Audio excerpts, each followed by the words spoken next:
Bonsoir, très chers élèves de la classe de 3e.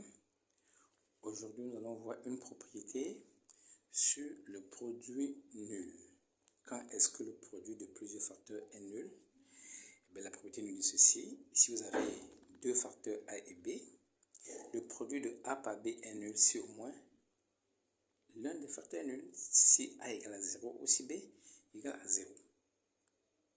Donc, cette propriété va être utilisée pour résoudre pas mal d'équations. Ces équations, on va les trouver très souvent à l'examen. Donc, on se propose de résoudre l'équation 2x moins 1 facteur de x plus 2 égale à 0. Et nous avons affaire à un produit de deux facteurs. Eh bien, nous appliquons la propriété. Il faut que l'un ou moins des facteurs soit nul. Donc, on peut écrire que 2x moins 1 égale à 0 ou x plus 2 égale à 0. Et on rappelle que pour résoudre une équation du premier degré, vous gardez au premier membre, le premier membre c'est la partie avant égale, donc vous gardez au premier membre le terme qui est à x et le nombre qui est tout seul passe au second membre en changeant de signe, d'où le 2x égale à 1. Le moins 1 est devenu plus 1. Et le même raisonnement nous donne x égale à moins 2. Nous, ce que nous cherchons, c'est x, ce n'est pas 2x. Donc, si nous avons 2x égale à 1, cela veut dire que x égale à 1 demi. Donc, le coefficient de x va au dénominateur. Ce n'est pas au numérateur, c'est au dénominateur. D'où la solution s égale 1 demi et moins 2. Nous prenons un deuxième exemple où nous avons trois facteurs, comme vous pouvez le voir. Le principe est le même. Le premier facteur est nul, ou le deuxième, ou le troisième. Et de la même façon, nous trouvons aisément que x égale à 0, x égale à 1 ou x égale à moins 5 tiers.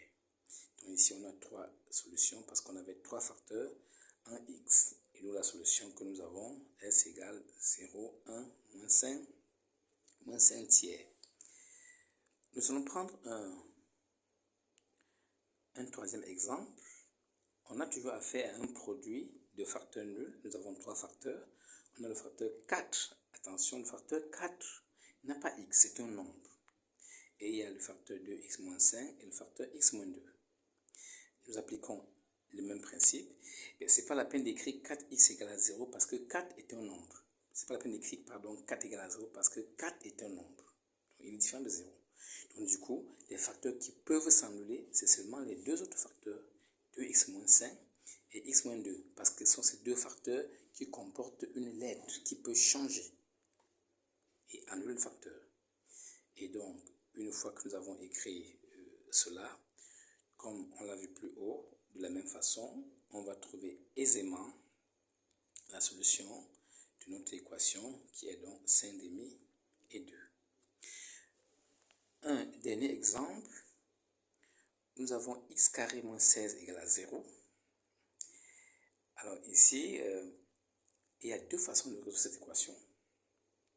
L'élève peut se rappeler des produits remarquables et factoriser aisément x carré moins 16 qui donne x moins 4 facteur de x plus 4 et ensuite appliquer le principe du produit nul et on va obtenir aisément x moins 4 égale à 0 ou x plus 4 égale à 0, soit finalement x égale à 4 ou x égale à moins 4.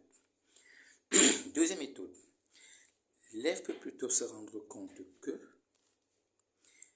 en fait, il a un carré et un nombre. Donc, s'il fait passer 16 de l'autre côté, il obtient x carré égale à 16. Et bien, on a vu en classe qu'il y a deux nombres qui ont le même carré. Donc, x carré égale à 16. En fait, nous allons chercher tous les nombres dont le carré est 16.